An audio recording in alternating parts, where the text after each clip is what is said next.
My name is Ezgi Küçük Çalışkan. I am the urban planning coordinator in Marmara Municipalities Union. I'm also the program coordinator of Marmara Urban Forum. I'm also an urban morphology student, so I'm quite honored to have Dr. Oliveira, Mr. Croft, Professor Kubat, Professor Ünlü, and Professor Çalışkan in this session. Today we will discuss on urban planning, urban design, and architectural practices from the perspective of urban morphology with our speakers. So first of all, I'd like to introduce our speakers. Professor Kubat, just retired professor of Istanbul Technical University, who served in Faculty of Architecture for many years, and she has serious works on space syntax, urban morphology, fringe belts, and urban history, and she is the president of Turkish Network of Urban Morphology. Dr. Oliveira is the president of the International Seminar on Urban Form, ISUF, and the president of the Portuguese Language Network of Urban Morphology. And he is associate editor of Urban Morphology Journal, and his works remains on urban morphology, urban planning, architecture, and Karl Kroff is the senior lecturer in urban design and historic conversation at Oxford Brookes University, and he is the director of Built Form Resource. He works on urban design, landscape, and heritage practices, and he is also the associate editor of the Journal of Urban Morphology. And he's also the writer and editor of the Handbook of Urban Morphology, which was published in 2017. Professor Ünlü has been a member of the Department of City and Regional Planning at Çukurova University, and he is the Secretary General of ISUF since 2021. And he's also the vice president of Turkish Network of Urban Morphology. And lastly, Olgu Çalışkan is a lecturer at Middle East Technical University at Faculty of Architecture, Department of City and Regional Planning. He works as an assistant professor, and he is the editor of many distinguished academic journals. And he currently teaches the creative thinking for planners, parametric urban design, and collective housing planning and design courses. And he also has been a jury member in series of national and international design competitions. So let me start the session, and let me continue in Turkish. But you already know that the interpretations. Please apologize, the file is a bit heavy. Okay. It is rolling, but it's a bit heavy, that's why. Okay. You don't see it yet.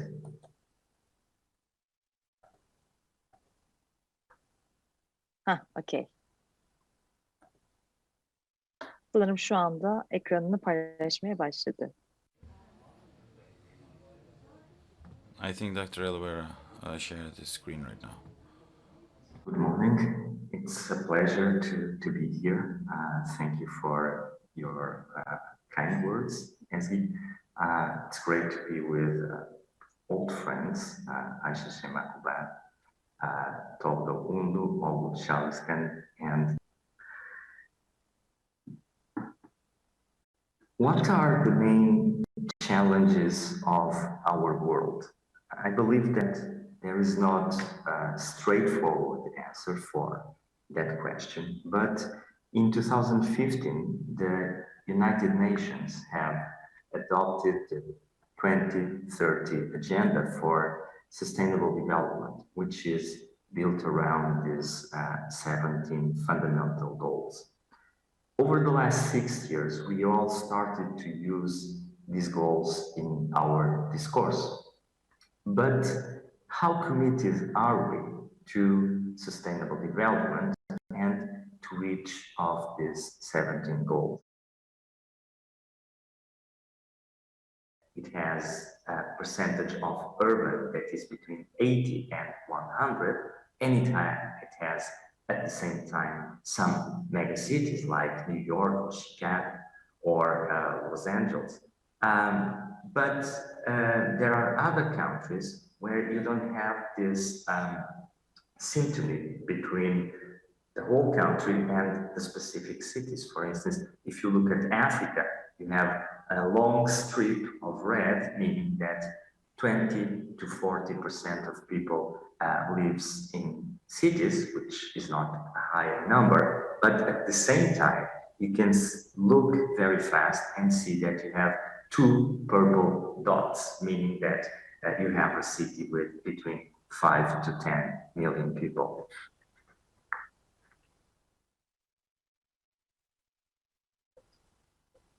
Urban morphology studies the physical form of these cities and of all other settlements. We don't have a major preference for a megacity like Tokyo and in comparison to a small place. And we address how that form is continuously changed over time by different agents and by several processes, from planned process to informal ones. And we have a whole range between it. Again, we don't have a preference for a very planned dynamic over an informal settlement, for instance. Over the last century, we have developed the theories, concepts, methods, and techniques to understand the urban landscape at very different scales. We can take a whole country. Here we are looking at the UK and we are trying to understand the potential accessibility of the street system. That's all that's being considered here. And for those of you who are not familiar with this method and with this theory, warm colors mean higher and cold colors mean lower accessibility. And I'm sure that over this morning, Ayşe Makubat will go back to this theory and to these methods. We can address one city. This is an analysis of Mercy developed by Tolga Unlu. And here we can see how the city has been growing over time through a sequence of residential, when we have strong economical development, and then non-residential areas that usually correspond to open spaces, industrial areas, institutional areas that don't have a strong demand for centrality, and then again, a new residential area. We have residential in green, and we have those non-residential areas in orange, red, and brown, and each of these colors means this is my city, Porto, and here we are trying to understand how the plot structures affects some aspects of our processes of city building, like the relation between building and street or the three-dimensionality of buildings. Plots are an invisible layer. It takes a strong intention to understand them for them to become visible for us.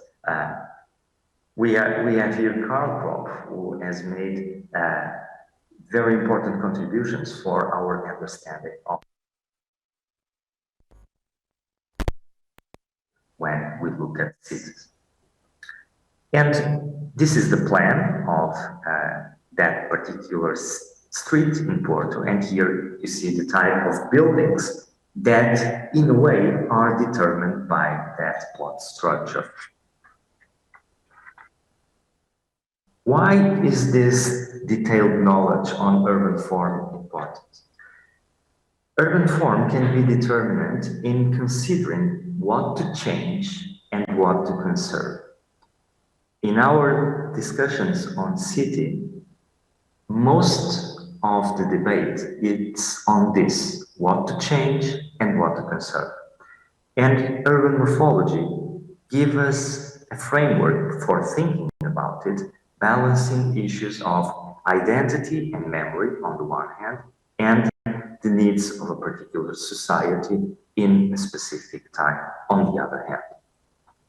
This was exactly what Gustavo Giovannone has done in the area surrounding Piazza Navona, in the northern area surrounding Piazza Navona in the early 20th century.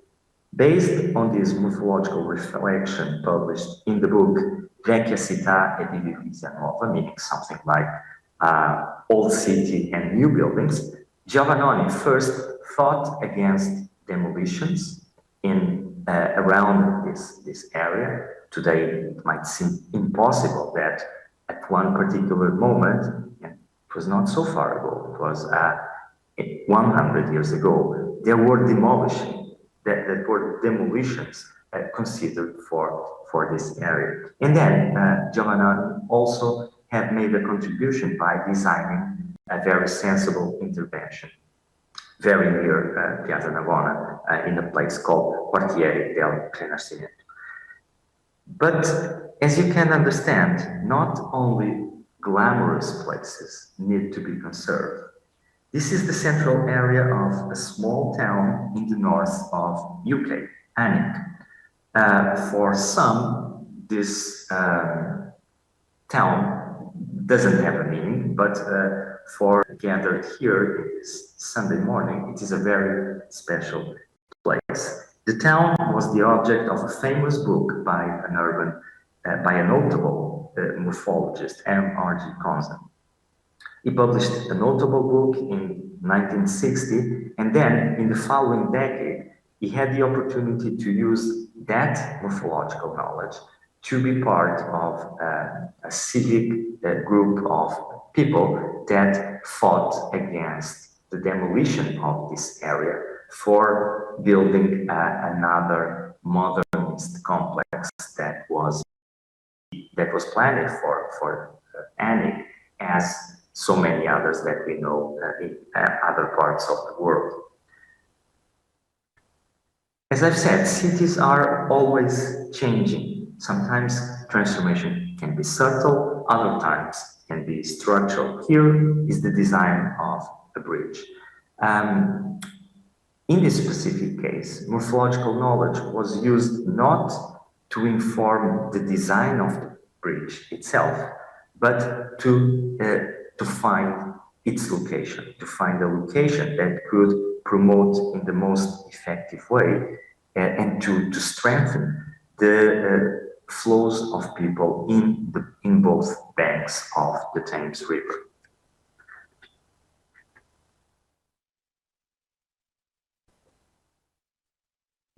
The physical form of cities is intimately related to one of these 17 goals, which is sustainable cities and communities. This is a powerful goal. But it has also an impact on climate action, on energy, on reducing inequalities, and on good health. Because of that, knowledge, urban morphological knowledge, must inform action. It must inform planning, urban design, and architecture. 10 years ago, Çalışkan has edited a very good number of a journal, Built Environment, which deals exactly with this question and with this range of activities that act on the built environment and that can be influenced by urban morphology. Each action on the physical form of cities has an impact on these issues. Each street that I design, favoring an accessible option, an accessible pattern, or favoring continuously dispersed layout consuming more and more territory, has an impact on these issues. The existence of an efficient transport system can depend on this. I could continue by talking about street blocks, by talking about plots again, and by talking about buildings. But the logic is always the same as when talking about streets. The greatest library or repository for finding solutions for city problems is the city itself. I cannot remember if he had said that exactly using these words, but Karl Popff has already explored this idea in a very powerful way. Cities contain the accumulated knowledge of millions of people in finding the most effective solutions for their particular needs and aspirations. In our design processes, we tend to look for inspiration in the other side of the world. I'm in Portugal, so I look for solutions in New Zealand. Sometimes it works, but other times it does not. When developing solutions, we must learn to balance the look to another place of the world with the incorporation of local knowledge.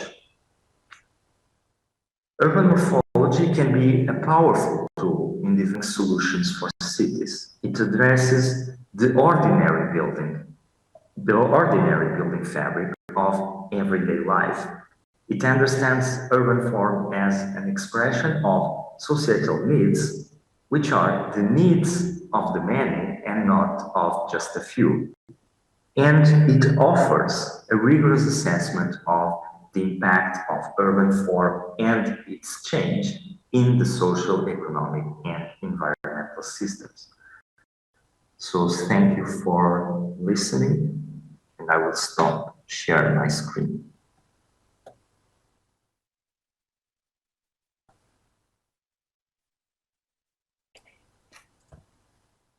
Thank you very much, Vitor. Tolga Hocam, şimdi dilerseniz sözü size verelim. Sonra Olga Hocam size verelim. Tolga Can, then the word will be at yours, and then Olga. Impressive presentation. But first of all, I would like to thank to everybody and say good morning to everybody in this early hours of Sunday that you share your time with us in these early hours. But I would like to thank to Ezgi on behalf of Marmara Urban Forum to invite us for organization of this special session on urban morphology. I said us, that means Turkish Network of Urban Morphology.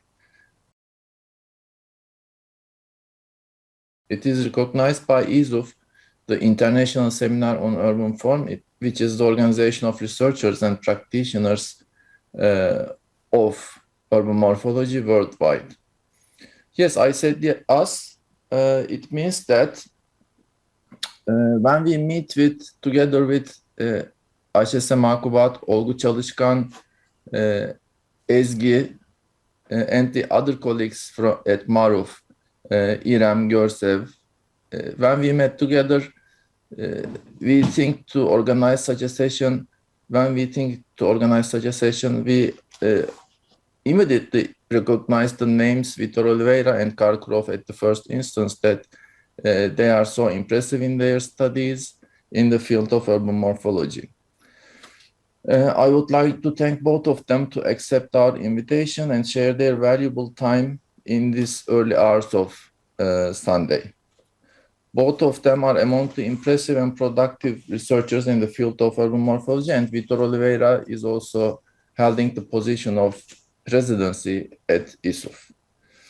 Yes, after this thanks session, I must say that I was so impressed that what Vitor shows us, that sustainable development could be reached with the link, when we sustain the link between the urban morphological research and planning practice and architectural practice.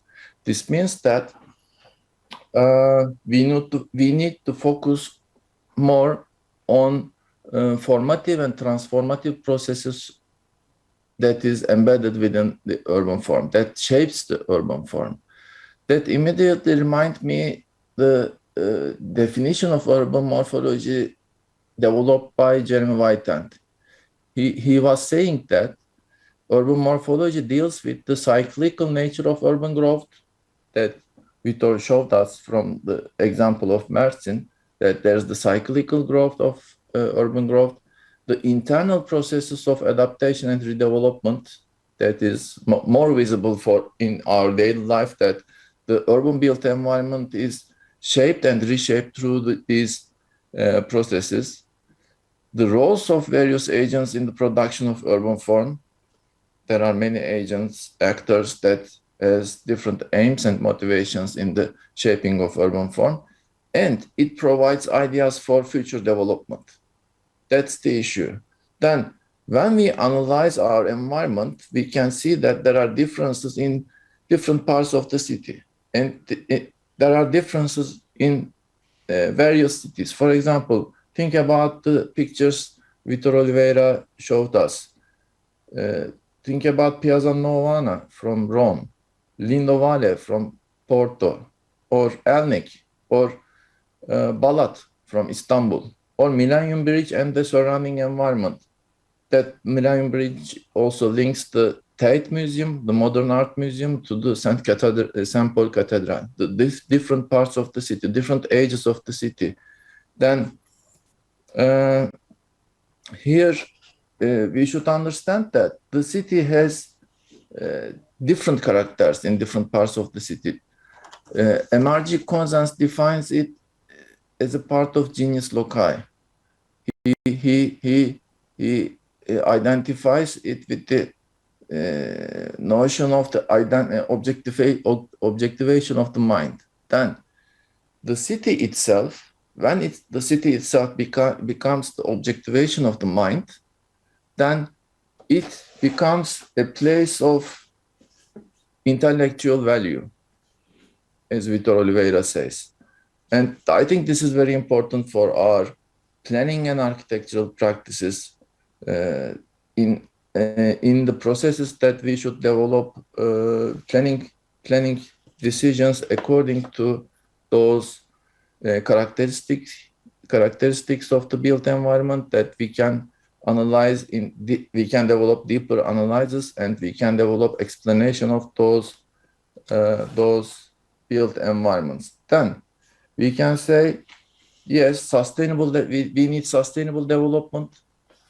Everybody says this, but how? Some say sustainable development is lying on some numerical issues, some quantitative measures. Let's say, for example, 10 square in Turkish legislation, planning legislation, 10 square meters per person, open area, I mean, 10 square meter open area per person is enough, one of the criteria of enough for sustainable development. But it is only quantitative. The issue is how we could share this open space, how we could plan, we could design this open space within the built environment, and how can we relate the open spaces with the built environment. Also, the other components of the built environment, the plots, how can we shape the plots, how can we shape the buildings and the building blocks and street patterns from within a hierarchical nesting in the urban form, the entire city, I mean, beginning from the plot and then building and a street and then block, the neighborhood and the city as a whole. Then the sustainable development lies, as Vitor says, in sustaining the relationship between the urban morphological research and planning and architectural practice. As a conclusion, I can say this. Thank you very much for this presentation, Vitor, again. Thank you, Professor Ünlü. Professor Çalışkan. Thank you very much. I also congratulate the team of MARUF for managing such a big event, especially dealing with such large amount of academics, which is quite challenging, I think. Thank you. And it's an honor for me to be in the same session with the leading authors in the domain of urban morphology. So thank you very much, Vitor, for this very nicely presented an introduction to urban morphology, as usual. I would like to reflect on the underlying message of this presentation, the need for a better integration of urban morphology into planning and design practice as response to the main theme of our session, urban morphology for better planning and architectural practice. So by the urban morphologists, if I may call so, the need for understanding urban form is considered a reason why urban planning and design should integrate urban morphology into core, practical processes. But I think such a need needs to be explicated more clearly. Why should we know urban morphology for a better planning and design practice? To replicate what our grandmothers and fathers already made before? Well, for some neo-traditionalist guys, including the ones in Turkey, the answer is clearly yes. But for the contemporary urban design practitioners, I think the involvement of urban morphology as a research field in practice should be justified on a different basis. So what one could drive out of Vitor's presentation is that different types of spaces, different types of built environments do condition different level of performances. That makes them, be preserved or changed radically in a modernist fashion. So, as already discussed in the literature widely, especially in the last 20 years, especially within the Journal of Urban Morphology, the physical quality of our environment generates some kind of intrinsic operational qualities, specifically in mobility, activity, and perception, mainly. So this in turn, those operational behaviors, not only the urban landscape qualities actually observed, actually imply the city's overall performance of sustainability, as Vitor clearly addresses. Within that context, discussing urban form with a clear, bold, and explicit reference to the performative qualities of urban form, like diversity and coherence, adaptability and change, flexibility and resilience, or accessibility and integration, gains much more relevance than before. And I think to that aim, urban morphology should develop a more responsive tools and methods to measure the performative quality of urban form. If its performance, the performance of the domain increases in that way, urban morphology, I think, would realize such an intended integration with planning and design by itself. Because I think that would enable an inevitable, increase in demand from the side of practitioners and planners, planners and designers in planning spontaneously, I think. Thank you very much. Now we'll talk, thank you very much. Now we'll talk with Professor Sema on the reflection of urban morphology on practice.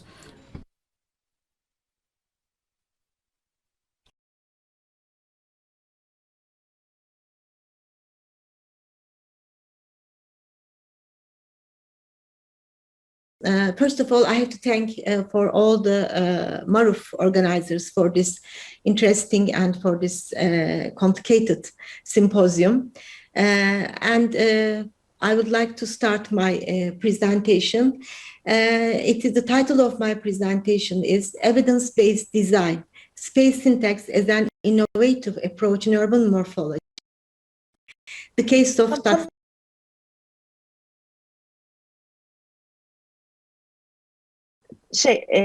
F5'e veya şu alttan basıyorsunuz ya, sunum formatına getirebilir misiniz? Sunum formatına özellikle getirmedim ben ama şimdi onu göremiyorum Ezgi. Nasıl yapacağız o işi? Hemen mouse'unuzun yanındaki bir şey var, ikon var. Bakın ben görüyorum şu anda. Kapatayım tekrar mı açayım acaba?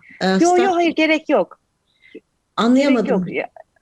İmlecin yanında bir tane şey var. PowerPoint'i göstermiş. Tamam mı? Ona bas. Evet, şimdi oldu. Teşekkür ederim. Okay. Okay, evidence-based design, space syntax as an innovative approach in urban morphology. The introduction, space syntax has a reformer methodology in the field of urban morphology, which adds a quantitative calculating city form, urban pattern in relation to the social structure of the urban environment. I will present this methodology through the case of Taksim Square, which was once the most important political heart of Istanbul. I would like also to thank to Vitor for his introduction to urban morphology. This is a new, I could say a new or reformer methodology. It is different than the other methodologic approach in urban morphology. So it's sometimes criticized because it adds quantitative perspective to the city planning. So let's summarize my presentation. First of all, I will present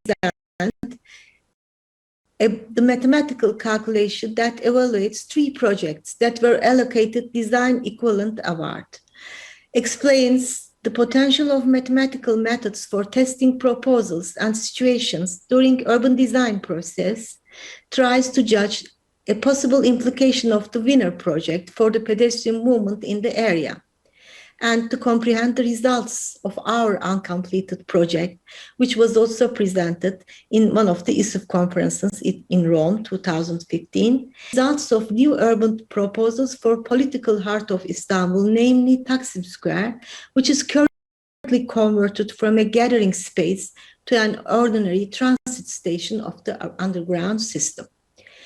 The aim of the research is to evaluate potential impacts of the design projects on the spatial configuration or on the physical network of the Taksim area between 3 equivalent projects. The study is important because it provides a comparative evaluation of rival urban design projects based on the same area in a quantitative way. Let's first of all try to understand where is this place, although everybody knows in this, most of the people knows in this conference, but I should say for the ones who doesn't know, this area where Taksim Square and Gezi Park are located is one of the retail, social, entertainmental and political center in Beyoğlu region in European part of Istanbul. And the square was under development of subject to pedestrianization project since 2013. The pedestrianization project has changed the character of the square, which is converted from a political center, I should say political center because people were coming together for political affairs, to a transportation hub. Gezi Park is still disconnected from its surroundings. There is certainly a need for a new design intervention for the assembly area of Istanbul. Currently, Taksim Square sits as a vast concrete space, awaiting for an urban design and landscaping implementation. In other words, the spatial configuration in Taksim Square is not yet designed. At last, in 2020, a competition that was named as Taksim Urban Design Competition was held under the name of Istanbul Metropolitan Municipality to integrate this pedestrianization project, which was gathered at 2013. I'm sorry. In the last stage, 3 applications were found successful between 136 applications, and these 3 projects were opened to public voting. This is the latest situation. Gezi protests. Now let's remember what happened on this area. This area is very popular, not only in Turkey, but all over the world, I think. The case area is well known with its protests and resistance of the public to the government's proposal. In May 2013, construction machines began removing trees in Gezi Park without any permit for construction. This sparked protests not only in Istanbul, but also throughout the country. While the protests continued, the administrative court ordered for the suspension of the execution of Taksim Barak project. In June 2013, Administrative Court cancelled the Taksim pedestrianization project. This is the story. Sequel, the study is a sequel to a project and study that was prepared by my team in 2015. Yes, I have Özer, Gümrü, and Argun. We all together prepared a project for this area.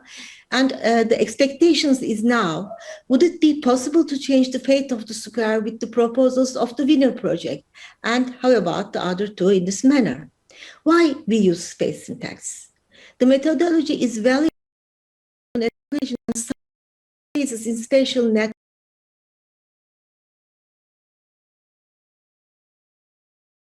This approach to make comparison. And what we have, method, phase one. First of all, we have to analyze before Taksim urban design competition, before 2020, or the current situation, I can say. And phase two, evaluation of the three equivalent projects throughout quantitative method and next steps. It will have next steps. After the implementation of the project, we should prepare the outcomes to examine the pedestrian count in the area, whether they are successful. Evaluating the spatial results of the previous study. Task two, understanding the focus of three equivalent projects, and task three, analysis of the spatial configuration and comparison of the spatial analysis. Now let's very quickly, I'd like to mention about space syntax because we don't have that much time. It's a theoretical model of human space, how it is structured, how it works, how it is understood, and how it is part of being of the thing we call society, a set of techniques for analyzing architectural and urban space, and also foreseeing functional outcomes. This is important, I think. Helps urban architects, planners simulate the likely social effects of their designs. So according to space syntax, spaces can be broken into components, analyzed as networks of choices and represented as maps and graphs that describe relative connectivity and integration of these as spaces. There are some parameters, integration, how spatial structure was suggested between three projects. Is Taksim Square and its closed environment integrated or segregated, both in global and local levels? Choice, to analyze the importance of spatial structures at street structure. And intelligibility is also important, and synergy is another micro decisions also to comprehend micro decisions in the area. So let's look at the time chart again, go back, what happened? In 2011, I can analyze them different levels, bureaucracy, construction, and court. Yes, announcement of the project, and displayed the project for public viewing. Then the construction started, and lawsuit filled the Chamber of Architects at 2012, and construction machines entered into the Gezi Park, completion of the construction and we can see there was an announcement of the Taksim urban design project, and 146 applications were selected for the second stage, and at last, Competitor 15 has been announced as a winner project. Okay, I have to say these red dashed lines are the pedestrian counts that we make on that area before 2015. Before 2020, again, it is evident that the construction of the underground level for transit purposes led to an undesired outcome and divided the users of Taksim in two layers. And the findings of the research also prove that Gezi Park have always been isolated. Even in 2017, the conditions of the park were improved. New arrangements were made, but the pedestrian counts were not increasing. It is declared an urgent need for a new design intervention on the surface in order to improve the pedestrian levels for Taksim Square, which is currently, it's still like that, an open and vast concrete space.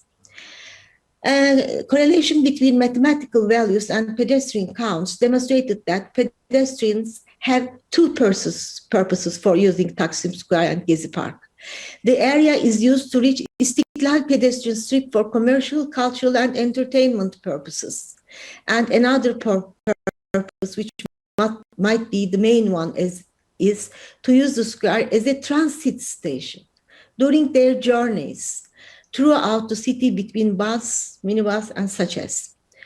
So, yes, these are the, it is a really transportation hub on these days. The observations conducted before and during the implementation of the project reveal that the highest volume of pedestrian movement occurs between the transit stations. Furthermore, more than that, the latest round of observations confirmed that the pedestrianization project can channel the pedestrians who use the area for transit purposes down to the underground level. The pedestrians do not use the above ground anymore. The focus of the three projects. Yes, most important thing about these projects are that they try to bring multi-level dimension and new entrance area with different additions in order to connect different levels of the area. Project 15 brings a pedestrian bridge continuous over both areas that has multiple entrances from various points. This can easily bring continuity and flow for the pedestrian movement. On the other hand, Project 19 proposed a new underground space with multiple entrances and a huge pothole in the middle of the square. A movement in the space is much more if it is connected to an entrance. These three projects are successful in bringing people to the area by their rich alternative entrance approaches. Project 15, we can see there is a pedestrian bridge, the memory of view turning to the Bosphorus, and continuation of Gezi connects Gezi to Maçka Park by establishing connections with cultural venues, Atatürk Cultural Center, and library. Yes, these are the important elements which were used in the project. And there will be a new link be established between Gezi Park and Taksim and Maçka and to the other parts of the city, a new perspective. Project 16 is the memory of the space and a multi-purpose center that lives day and night. And they is equipped with an infrastructure suitable for different uses, such as concerts, celebrations, and the presence of trees has been increased. And a lot of cascades and kiosks and so on. By taking the vehicle above the ground, different than the others, the area was saved from the desolate, undefined situation. And the existing underground passage was transformed into a memory museum. And Project 19, it is called Obruk, has two main approaches. The first is to create more defined, comfortable, and walkable spaces by expanding the green texture of Gezi Park towards the square and integrating the square within the park. And the second proposal is directed to the underground part of Taksim Square, which is still unhealthy and idle, turns into an underground art complex with strong relations with the square. Obruk is also the center of green movement that is planned to spread all over Istanbul, starting from Taksim. And it aims to transform the idle areas of the city into green. And there are some more photographs about this project. Now, when we come to space syntax analysis, as Vitor also defined, the colors define more high level, the red colors define higher accessible places or higher integrated places. And the colors are giving some idea about our project. Okay, coming to the analysis, all three projects do not change the whole network values drastically. The winner project is more integrated in value scale. And also the Taksim Square is more integrated than Gezi Park in the winner project. On the other hand, Project 19, Gezi Park is more integrated than the square to its surroundings. And I could also say the is also very interesting. I'm sorry, landscape choices, yes. Gezi Park competitor, the 16 project, keep vehicle road, changed vehicle road, and the other competitors, the other attenders, keep the road as a pathway. So this also affected the integration values of the square. Synergy is, there are a lots of new function suggestions and ideas in the winner project to make it perfect to use for synergy parameters. There are several important suggested points to analyze in the area: entrance points of pedestrian bridge, observation tower, public amphitheater, and gallery. And these points support the idea of integration of whole Beyoğlu through the study area. Now I have to rush to the conclusion.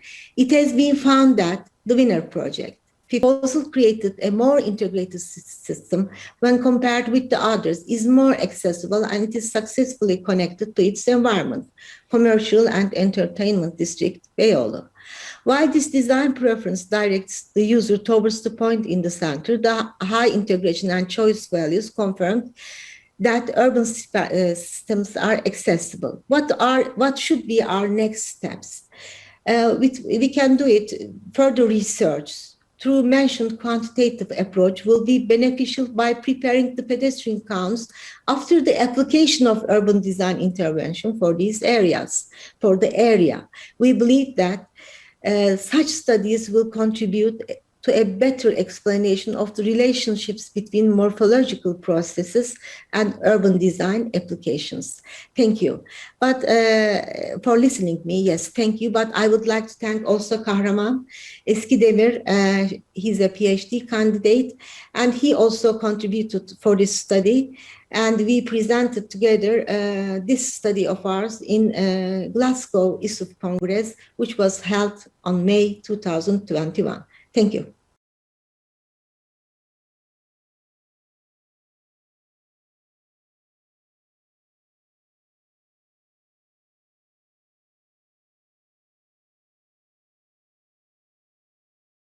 Thank you very much. This was a very interesting study. Now I'll pass the word to Taksim Design, actually one of the winners, Olgu, for evaluation. Then we'll go with Tolga, Professor Tolga. Presentation tending to relate morphological research with design control practices, let's say. Well, as one of the authors, as Ezgi said, of one of the winning projects, I find quite hard to say something about the to make an evaluation on the assessment of the relative morphological performances of those design entries. So rather than saying about something about the relative performances of those solutions, I would prefer to emphasize one of the issues that apparently remained in the shadow of the intensive discussions on the concept of urban space just after the competition, mainly whether a square should accommodate trees on its surface or not. So as I already discussed somewhere following the competition and all the discussions respectively, I think that competition provided an opportunity to review the contemporary public space and its spatial morphology. So despite the different ways of design solutions approach they suggest, the very common feature of those three equivalent winning projects, as you said, is that they all imagine a certain type of public space that has a subtle, multi-layered spatial morphology. And one of them suggested a kind of integration of an elevated pathway to extend the surface of the useful surface of the square. One of them extended the underground network and integrated with that on the surface of the square. And one of them, as you said, transformed the underground highway into a kind of program. So that basically implies two things. First, as a response to the increasing complexity of the transportational infrastructure that involves the conjuncture of different modes of mobility, I think the next generation of urban designers face a very challenging mission to explore the new typologies of public space, which does not only, extend on the ground, but also under the ground and above the ground. So that also means structuration of public spaces within a multi-layered morphology requires an innovative public programs to take place at the different levels of the space. Secondly, for measuring the performance of those type of public spaces, I think we should employ responsive morphological tools and methods. As argued by your presentation, I think space syntax in this sense would be the prominent technique measuring the quality of spatial integration. Then the challenge is that space syntax should improve itself, I think, to properly analyze such multi-layered, spatial structures that involves not only the horizontal axis, but also the vertical ones. Since the conventional space syntax analysis used to tackle the urban network structures residing mainly on the ground, so it should suggest new techniques to take the vertical integration into consideration in addition to the horizontal one. I think in that sense, your research makes quite a very relevant and serious sense in the way of developing a kind of so-called vertical integration of the spaces of our cities. And in this sense, I think,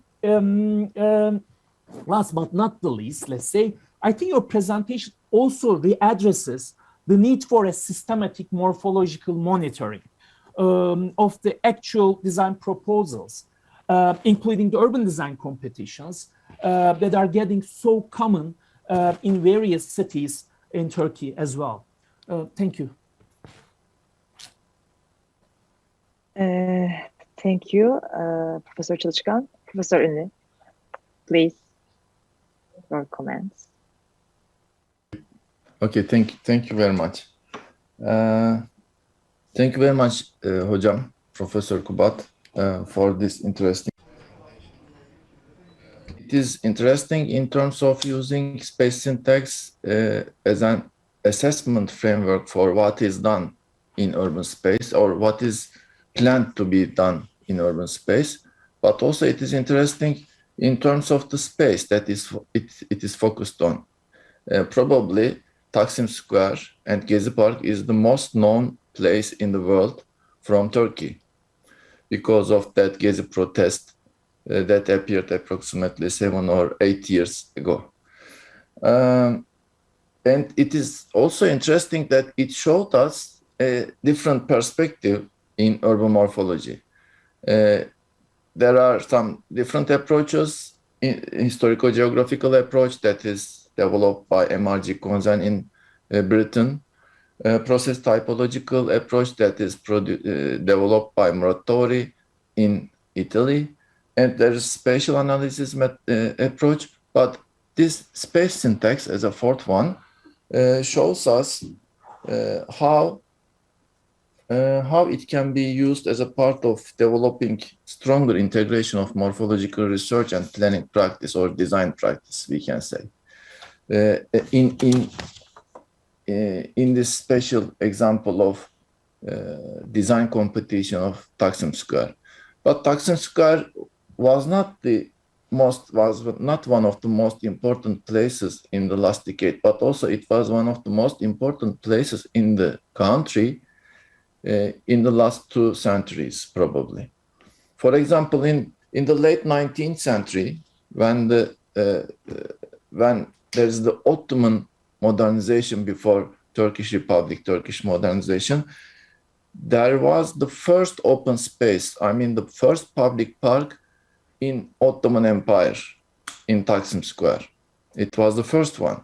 It means that a more conservative community began to come together, men and women began to come together in Taksim Square, in the public lands, public parks. It was the first one. And then it was, it examined, it experienced one of the most important interventions of Republican Turkey, that it was turned into a Republican square with parallel to the aims of the new republic of, I mean, the cultural politics of the new republic. And then the, let's say, how can I say, it was not so successful, but more successful than the design of today's square, I mean the Republican Square. It was demolished by the new government that had the rule during the 21st century. This competition, it was demolished, and not only the square was demolished, but also the surrounding environment was subject to many interventions. For example, a new mosque was built on the western side of the square, and the cultural center in the eastern part, which is named after Atatürk, the founder of the Turkish Republic, has been demolished to construct a newer one. Then the context was changed totally with the interventions in the 21st century. This competition was very important because the new local government that came to order 2 years ago wants to change the context, and want to change the context and give some clues to the historical context of this area. Wants to give some links to the historical development of historical identity of this square. As we can follow from interesting presentation of Professor Kubat, these new projects after the design competition brings about a more pedestrian-friendly and well-connected open space. And she and her team detected this connected and friendliness by the use of space syntax. It has a more synergy, it has well integrated to the surrounding area, and the winner project, it won the competition not by coincidence, as the space syntax research shows. Professor Kubat said that it is the most integrated project to the surrounding area by the help of the use of space syntax. Then, to wrap up, the competition shows also how local governments, as the morphological agents, can provide positive impacts on the shaping of urban form, or negative impacts on the shaping of urban form. In this case, we can say it is more positive. To create new types of open spaces and built spaces, to design more connected and inclusive spaces, and again, when we turn back to Vitor's presentation, they can provide positive impacts on providing more sustainable urban environments with such competitions. Thank you very much. Tolga Hocam, teşekkür ederiz güzel yorumlar için. Now I'd like to give my words to Mr. Croft, who has combined academic research in urban morphology and practice in urban design for many years. The floor is yours. Thank you very much. I will share. Okay. Well, first of all, thank you very much to the Marmara Urban Forum and also all the previous speakers, because I think between all, I think what emerges is that the idea can provide a framework both for overall understanding of the wider processes, information about individual specific places and environmental performance. I think, going back to Giovannoni, as Vitor mentioned, as well as Pierre Lavedin, Muratori, Moretto, Caniggia, Cataldi, and others, Konzen, have provided us with these ideas. Look at derivation and polymorphogenesis. So the idea of persistence, identified by Giovannoni and Lavedin, is evident when we look at historical maps and see that the street patterns persist over time. So this is the city of Bath in the 1880s and progressively to the present. So while there are transformations, and that's the, in a sense, the point is there is persistence, but there is also transformation, and there's a balance between the two. But the idea that these places persist is an important one, and what we work within. The idea of derivation, the ideas that we use when we build are based on our experience of previous buildings. So Caniggia and Muratori said the cause of the building is not the purpose, but previous buildings that we know, because we work from those ideas. And so in Bath, you have the 18th century townhouses, and then you have modern new buildings in the western extension of Bath that take that type and reinterpret it in modern form. So you can see that there's a derivation. But again, in the same way that there is persistence and transformation, there has to be, and there always will be, along with the derivation, so using past ideas, there's innovation. We need to find new ways to do things to meet our needs in a particular place, which leads to the idea of the polymorphogenesis, or the fact that places are composite, as Konzen said. So you have a plan of Bath with identifying the different plan units or urban tissue.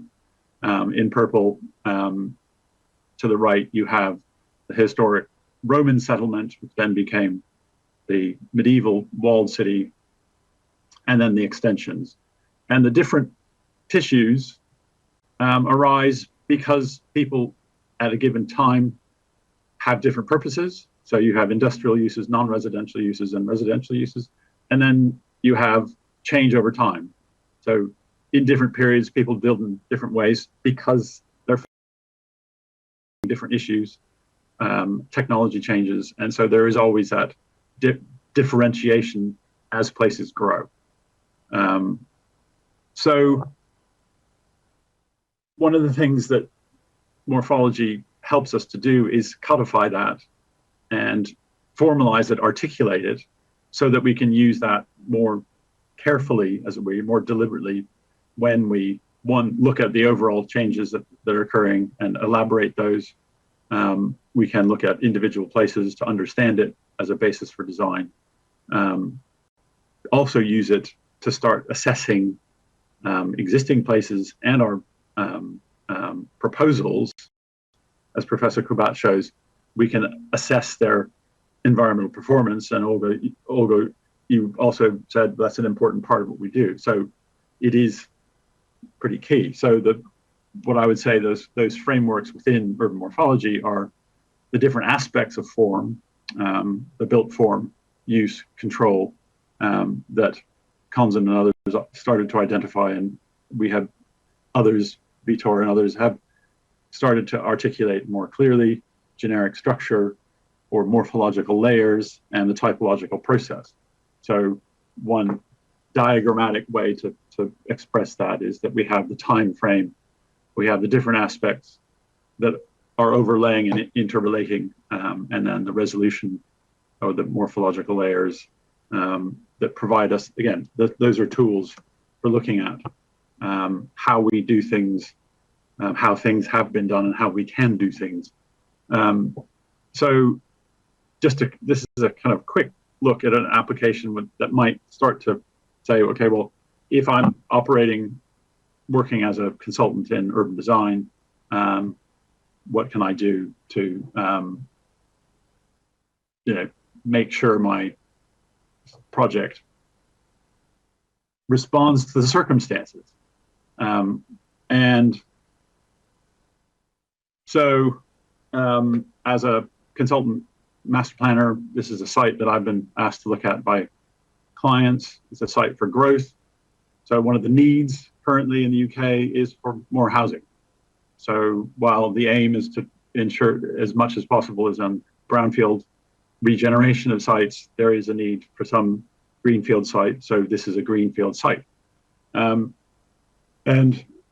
as a master planner, I will look at the site and say, what are the things that are there that I can identify that should be retained, so that there's some persistence. Some features come through so that there is a sense of time depth, and you see the character identity of the place because of the features that are there.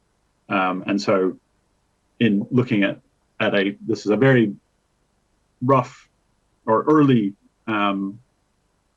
concept master plan, but you can see hedgerows are retained, tracks are retained. If we go back between the two, so the track is retained, the hedgerow is retained, and in terms of persistence, the persistence will always happen because we never develop the whole place at once. We have the boundaries, so all the external boundaries persist, and that always shows up when you look at the map sequencing. So there is obviously some transformation in order to change it to different uses. And then when it comes to the derivation, there are local towns, historic towns, that have public spaces of a particular configuration. And there's this, morphological analysis will show us that there are some similarities. So you have the central square in the medieval center of Leighton Buzzard, which has this collection of buildings in the triangular space. And then you have the 18th century village of Woburn, which again has this triangular space with the public building in the center. So in looking at the design for the proposal, we can take that principle of the triangular square with the public building and apply it again, so that there is some sense of a derivation of continuity. At the same time, we're looking at here a range of different uses. So the pink is multi-generational housing to accommodate a wider range of a diversity of people within the development and to meet current needs. So that the aim is to balance those. And so that when looking at that as a new proposal, there is still some continuity. I would say probably the most important new innovation. So we're not just looking at housing. Our current situation is we need to provide renewable energy. We need to ensure that we achieve resource efficiency and biodiversity. So our current situation is that we need to be focusing on those as top priority. So in this case, there is a wind turbine and there's an area of solar energy and there's an area of woodland. So those are not elements that you would find in previous schemes, but it's something that we need to start doing. And so there's the transformation not only of the site, but of the type in order to meet the needs that we are seeing that we need to meet. In the end, I would say what morphology provides us with is that a kind of framework for understanding and balancing persistence with transformation, derivation, the continuity, and innovation, in order that we can respond to our current circumstances. And the next step would be to also start to use other methods to assess the performance to ensure that we're improving the work that we do as much as we can to meet the challenges that we're facing. Thank you. Thank you very much, Mr. Croft. It's really fascinating to hear these concepts from you. Now, I'd like to give my words our discussants. Please, Professor Ünlü, let's start with you. Hocam buyurun. Thank you, Kaan, for this marvelous presentation. I think, Ezgi, we don't have so much time for yes, only 13 minutes. I will try to be shorter when compared to the previous one. Carl, I think what you have showed us is that urban morphology establishes us a framework to analyze and explain the underlying relationships and processes that shapes the urban built environment, urban form. And by this way, we can develop a comprehensive outlook to design or to plan the built environment. Here, again, I want to go back to the first discussion that the urban built environment is a source of knowledge. It has an intellectual value for us because it provides a sense of continuity and diversity of human efforts and achievements at different periods of time in its historical development. And also, the built environment provides us a rational basis for developing successful planning decisions. Here, the persistence issue is very important, I think. The persistence also in relation with the derivation and polymorphogenesis. Here, the persistence, when we look at the persistence, I think we can say that street and block patterns are more resistant to change when they are built up. The change mostly occurs through plot morphogenesis and small changes in buildings. Maybe some small changes, but maybe sometimes with building replacement processes. Then in combination of these processes, we can say that the built environment as an urban context experiences in the first phase a generation, and then with replacement and plot metamorphosis processes, we can say that there is a interim phase of degeneration of the context, and then in the third phase, maybe we can say regeneration process. But here, Carl, what you showed us is a concept of master plan that is depending on the knowledge that is acquired from the built environment. That's very important. Then I must finish with a question here. But by the way, before that question, your discussion about the persistence of that tracks in the vacant land remind me the design of Letchworth as a garden city. In its first maps, I mean the development phase that shows the development phase of Letchworth, the traces that they followed in the beginning of the design, they followed the traces of those paths in the empty land, vacant land. The question is that how can we develop a master plan to achieve sustainable development? When we come back to the first discussion again, how can we develop a master plan to achieve sustainable development with the use of morphological research? That's the main issue, I think. That's the main idea of today's session. Probably, of course, the time is very limited, but we must think about this and we must focus on this in order to have the morphological research in our planning practice, not only in Turkey, but in other countries also. Thank you very much for your attention. Teşekkürler hocam. Hocam. Thank you so much. Thank you so much, hocam. A very specific position, acting as a kind of both theoretician and practitioner in the fields of urban design and morphology. Therefore, his presentation, I think, reveals the subtle and somehow tricky relationship between morphology and design. Then again, his talk provokes us to revisit my previous question on the necessary relationship, so-called necessary relationship between morphology and design. Essentially, what we mean by design is the act of imagination and contemplation of something, a process, a system, or an artifact, which is necessarily new, novel, and original. So it's feature-oriented by nature. I mean, this act of design. Nevertheless, morphology is all about what exists, you know, and it's by definition oriented either to the past or the present. So why an urban designer would need morphology for a better design practice?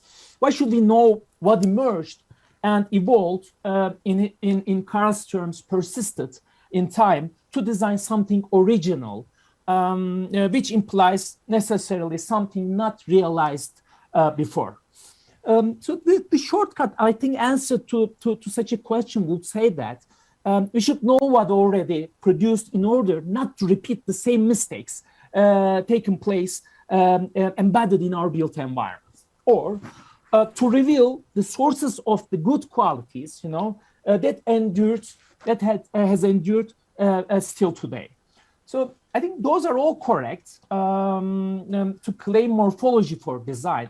Nevertheless, I think a more fundamental answer to that question lies at the very designerly cognition of human mind. As widely accepted, the faculty of creativity does not reside on a kind of, you know, imagination out of blue, but it's a very process which utilizes the ingredients, bits and pieces, ideas, concepts, solutions, types and typologies in our own context from the actual world. So considering the act of design in that way, I think one could easily recognize the fundamental role of spatial morphology in urban design in a better way. As already discussed by David Graham Shane before, considering urbanism as a recombinant, you know, processes by which the generic urban form elements are synthesized differently as response to the changing, you know, demands of the society, the changing ways of collective lives, the changing paradigms in time, we can easily claim our built environment as a kind of gene pool for the future design act. Because what we derive as types and prototypes and typologies, let's say, from the existing fabric of the cities, can be considered as a kind of generators of the further new design practices to be taken place in the body of urban form. That means in order to come up with innovation in urban design, I think we should more delve into the tradition of urban form and formation. This is what I drive implicitly as a kind of implicit message from that beautiful presentation from Karl Croft. In that purpose, I think we should equip the young designers within the necessary knowledge of the elements of urban form and their generative relationships indeed. So this is what we call simply urban design. Thank you. Hocam çok teşekkür ederim. Harika bir Thank you so much. We don't have much time. It was a great presentation. I want to share with you. This is from one of our forum members from UN Habitats. Dear Emrah Engin Deniz asks, how do we manage the political economy side of the urban pattern design? He asks this question. Maybe just with one words, few words, you can answer the question. How do we manage the political economy side of the urban pattern design? Anyone wants to answer this question. Can I have the question again? I didn't understand. Of course. How do we manage the political economy side of the urban pattern design? Maybe within 1 minute, one of us want to answer this question. I think Please, one can't manage the politics manages the urban form. But I think one of the things that we can do, in addition to providing the information, the kind of performance and background information, is also we have to start generating narratives, because I think it needs to be things that engage with a wider audience. And so if we don't, we can get ideas into and give them some cultural weight, substance, then people will pick it up. Thank you, Crow. Victor, please. Well, I think that we have to manage, because it's a key part of the game. If we ignore it, we are not providing a full answer. In the last week, I have been working with Tolga with a number of students in a virtual environment on Riyadh in Saudi Arabia. And as you can imagine, it's a very particular place of the planet where the political and the cultural dimensions are really into those patterns. And it's a strange city, because it has been doing things and recognizing that they have been doing it wrong, and then correcting it and trying to correct it. But correction is not easy. Think of a street structure that has kilometers and kilometers fully extended in the desert, and that has these huge dimensions, like you have a street with 60 meters. Our students in the last day were trying to deal with this in order to plan for a more sustainable future. But how can we deal with this? How can you deal with these things, these streets that, as Tolga has said in the beginning, will be, they are among the elements of urban form, the ones that are more permanent in time. And all these physical patterns were shaped by political and cultural frameworks that I believe do not aim at going into sustainability, into inclusiveness. So we have to deal with it because they are part of the game, and we have to make explicit the value of urban morphology for those decision makers also. Thank you, Professor.